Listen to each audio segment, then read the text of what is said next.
اس نے نگاہیں آسمان کی طرف اٹھائیں اور آسمان میں پھیلے رنگوں کو دیکھا۔ 10,000 فیٹ کی بلندی سے کسی مخلوق نے ہوا میں چھلانگ لگائی اور اس کے قدموں کے نیچے سے 2 مختلف رنگوں کا دھواں نکلنے لگا، سبز اور سفید۔ پچھلے 1.5 گھنٹے میں اس منظر نے پہلی بار اس کی نگاہ اپنی جانب مبذول کروائی تھی۔ وہ بہت انہماک سے اس ہواباز کو ہوا کو قابو کرتے دیکھ رہا تھا اور سراہ بھی رہا تھا۔ اس ہواباز سے پہلے 9 ہواباز چھلانگ لگا چکے تھے۔ ان سب کے قدموں کے نیچے سے مختلف رنگوں کا دھواں نکل رہا تھا، مگر صرف آخری ہواباز اس کی توجہ سمیٹنے میں کامیاب ہوا، سبز اور سفید۔ وہ اس دھوئیں کے رنگوں کو بغور دیکھنے میں مصروف تھا۔ 23 مارچ کی سالانہ پریڈ میں وہ ہر بار اپنے بابا کے کہنے پر موجود ہوتا تھا، مگر ہر سال صرف یہ ایک منظر اسے متاثر کرتا تھا۔ ہواباز اب آہستہ آہستہ زمین کی جانب بڑھ رہا تھا۔ پیراشوٹ کے ساتھ اس کی کمر پر ایک رسی بندھی تھی جس کے ساتھ پاکستان کا پرچم لہرا رہا تھا۔ زمین پر موجود سبز لباس پہنے 2 لڑکے اس ہواباز کی لینڈنگ کا تعین کرتے ہوئے اس کے قریب ہونے کی کوشش کر رہے تھے۔ وہ سمجھ نہیں پایا کہ وہ ایسا کیوں کر رہے تھے۔ چند لمحوں بعد اس ہواباز نے زمین پر قدم رکھے اور اس سے پہلے ہی ان 2 لڑکوں نے اس ہواباز کی کمر کے ساتھ بندھا پرچم ہوا میں یوں بلند کر دیا کہ وہ زمین کو نہ چھو پائے۔ اس آخری ہواباز کے لینڈ کرتے ہی تالیوں کا ایک شور گونجا۔ سب نے اس ہواباز کو خوب داد دی اور پھر اس نے اپنا ہیلمٹ اتار کر عوام کی تالیوں کا جواب ہاتھ ہلا کر دیا۔ حاضرین میں سب سے پہلی قطار میں بیٹھ کر وہ بآسانی اس ہواباز کے چہرے کو دیکھ سکتا تھا۔ اس کے قد و حال بہت عام سے تھے، مگر ایک عام سا چہرہ، 6 فٹ تک جاتا لمبا قد، لیکن وہ خاص طور پر اس ہواباز کے چہرے پر سجی ان آنکھوں کو دیکھ رہا تھا جن میں ایک منفرد سی چمک تھی۔ کیپٹن سرفراز محمود مائک پر اس ہواباز کا تعارف کرایا جا رہا تھا۔ اس نے یہ نام پہلے بھی سن رکھا تھا۔ کپڑے تبدیل کر لینے کے بعد اس نے بیڈ سائڈ سے اپنی گھڑی اٹھائی اور پھر اپنے جانے کی تمام تیاریاں مکمل کر لیں۔ نیروبی میں منعقد ہونے والی اپنی طرز کی انوکھی میٹنگ میں شرکت اس کا پرانا خواب تھا۔ انٹرپرینورشپ کے آسمان پر چمکتے چند بہت روشن ستاروں کی موجودگی میں بہت سے نئے آنے والے اپنی قسمت آزمانے نیروبی کا رخ کر رہے تھے۔ گلوبل انٹرپرینور سمٹ بزنس کی دنیا سے تعلق رکھنے والے تمام افراد کے لیے جنت تھی۔ اس بار وہ بھی موقع حاصل کرنے میں کامیاب ہو گیا تھا۔ وہ جنت میں قدم رکھنے کے لیے بالکل تیار تھا۔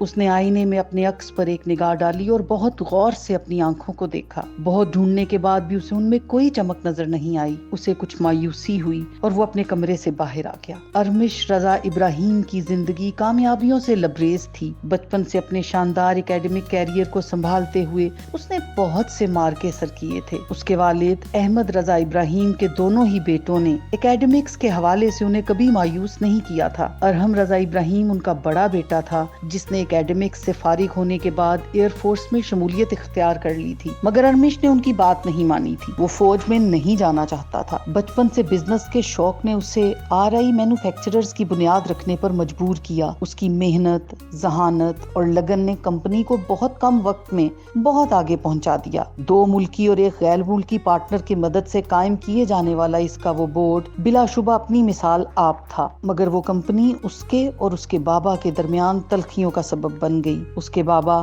اسے اپنی اور ارحم بھائی کی طرح فوج میں دیکھنا چاہتے تھے، مگر ارمش کی ضد نے انہیں ہار ماننے پر مجبور کر دیا۔ وہ نیچے اترا تو ناشتے پر اس کے بابا اور امی منتظر تھے۔ ارحم بھائی اس وقت کراچی میں موجود نہیں تھے۔ اس نے اپنی امی اور بابا کو سلام کیا، پھر ٹیبل پر آ کر بیٹھ گیا۔ کس وقت تک پہنچ جاؤ گے بیٹا؟ امی نے سلام کا جواب دینے کے بعد اس سے پوچھا، جبکہ احمد رضا ناشتے میں مصروف تھے۔ امی صبح 5 بجے تک، اس نے تو اس کا ٹکڑا منہ میں ڈالتے ہوئے کہا۔ اچھا، پہنچ کر فون ضرور کر دینا ارمش۔ جی امی۔ ناشتے اور گفتگو سے فارغ ہونے کے بعد اس نے امی اور بابا کو خدا حافظ کہا اور گھر سے باہر آ گیا۔ بابا نے اس کے سلام کا جواب دیا اور پھر آخر میں اسے خدا حافظ کہہ دیا۔ اسے دکھ ہوا کہ انہوں نے اس کے علاوہ کوئی بات نہیں کی۔ کار چلاتے ہوئے وہ یہی سوچ رہا تھا۔ اس وقت اسے نہیں معلوم تھا کہ GES میں شرکت اس کا خواب ہی رہنا ہے۔ اس نے کلائی پر بندی گھڑی میں وقت دیکھا جو 8 بجا رہی تھی۔ وہ بھی نائٹ شفٹ کر کے فارغ ہوئی تھی۔ جناح انٹرنیشنل ایئرپورٹ کے اسپاٹ ڈاکٹرز میں اس کا نام بھی شامل تھا۔ ڈیوٹی آورز ختم ہونے کے بعد اب وہ گھر کا رخ کر رہی تھی۔ تھکن سے چور ہوتے ہوئے اس نے اپنے ڈرائیور کو ڈھونڈنا چاہا، وہ اسے کہیں نظر نہیں آیا، تو وہ وہیں ایئرپورٹ کے گارڈن میں چوکھٹ پر ٹک گئی۔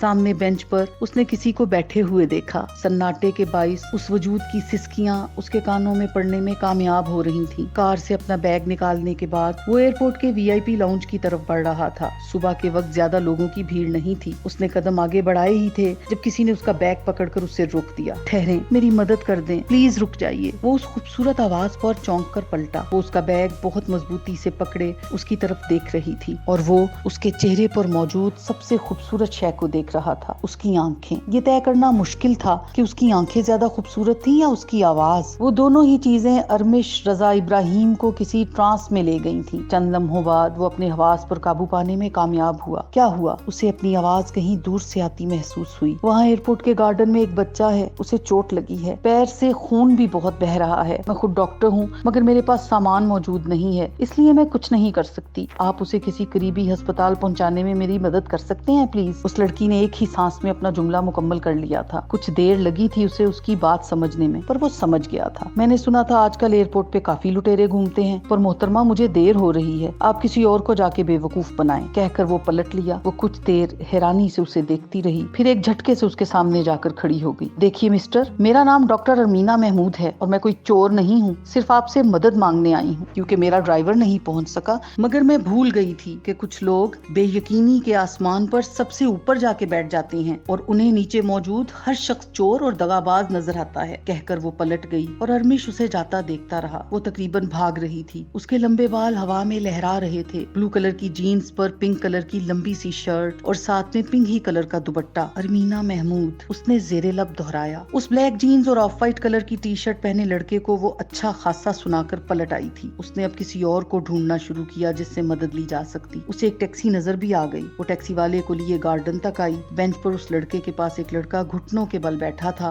वो हैरानी से उनके करीब आई। आपके एहसान की जरूरत नहीं है, हम टैक्सी में चले जाएंगे, बहुत शुक्रिया। उसकी आवाज पर वो पलटा और उसके बिल्कुल मुकाबिल खड़ा हो गया। मेरी कार कम से कम टैक्सी से तो तेज ही चलेगी। मेरे ख्याल से आपस में लड़ाई की बजाय इस बच्चे के बारे में सोचते हैं। अरमिश ने सपाट लहजे में जवाब दिया और उस बच्चे को उठाकर कार की तरफ बढ़ गया। उसे पिछली सीट पर उसने तकरीबन इस अंदाज में लिटा दिया कि खून की रवानी कुछ कम हो। फिर वो एयरपोर्ट के नजदीक अस्पताल की जानिब बढ़ गए। एयरपोर्ट से नजदीक ही वाक़या एक अस्पताल में उसकी मरहम पट्टी की जा रही थी। अरमीना खुद भी ड्यूटी डॉक्टर की मदद कर रही थी। अरमिश कमरे की दीवार से टेक लगाए कोने में खड़ा उस बच्चे को देख रहा था। उसकी चोट बहुत गहरी थी। भागते हुए वो पार्किंग में खड़ी एक बाइक से टकरा गया था और वो बाइक उसके पैर पर गिर गई थी। उसने बहुत कोशिश के बाद बाइक के नीचे से अपना पैर निकाला और गार्डन में आकर बैठ गया। उसकी जगह कोई और बच्चा होता तो शायद दर्द से कराह रहा होता, मगर अरमिश को हैरानी हुई कि वो बच्चा अब तक रोया नहीं था। बैंडेज करते वक्त भी उसके मुंह से एक आह तक नहीं निकली थी। उस 8 या 9 साल के बच्चे का सब्र काबिल-ए-दीद था। डॉक्टर के जाने के बाद वो उस बच्चे के पास आया। नाम क्या है तुम्हारा दोस्त? उस बच्चे ने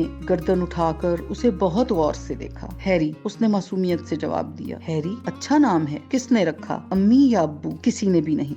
वो स्टॉप पर हर इतवार को एक बड़ी सी काली गाड़ी में एक साहब आते हैं, वो मुझे यही बोलते हैं, तो मैं भी उनको यही नाम बता देता हूँ, हैरी। अरमिश को कुछ हैरानी हुई मगर वो फिर भी मुस्कुरा दिया। उसकी बैंडेज मुकम्मल हो गई थी। अरमीना ने एक मुस्कुराहट के साथ नरमी से उसके गाल को छुआ। आइंदा एहतियात करना हैरी। जी, एक शर्मीली सी मुस्कुराहट के साथ जवाब आया। मेरे ख्याल से आपको भी जाना चाहिए वरना आपकी फ्लाइट मिस हो जाएगी। उसने अरमिश की तरफ देखे बगैर अपना सामान समेटते हुए उससे कहा। अरमिश ने जवाब नहीं दिया। वो बहुत गौर से उसके हाथों की हरकत को देख रहा था। वो बहुत तेजी से अपनी चीजें समेट रही थी और उन्हें बैग में डाल रही थी। उसकी नजरें महसूस करते हुए अरमीना ने पलटकर अरमिश को देखा जो उससे कुछ फासले पर खड़ा अब भी दीवार से टिका था, हाथों को सीने पर बांधे हुए उसे ही देख रहा था। हाँ, मुझे भी लगता है कि मुझे जाना चाहिए। तुमसे मिलकर खुशी हुई हैरी। उसने नजरें अरमीना से हटाकर हैरी पर जमा दी थी और हैरी की जानिब हाथ बढ़ाया तो हैरी ने झट से हाथ मिलाया। फिर वो अरमीना की जानिब पलटा। मुझे यकीन नहीं आता, डॉक्टर होते हुए भी आपकी घड़ी पूरे 7 मिनट पीछे है। 7 मिनट में किसी की जान बच भी सकती है और जा भी सकती है। खुदा हाफिज। ये कहकर वो रुका नहीं था। अरमीना हैरान खड़ी अपनी घड़ी को देख रही थी जो वाकई पूरे 7 मिनट पीछे थी।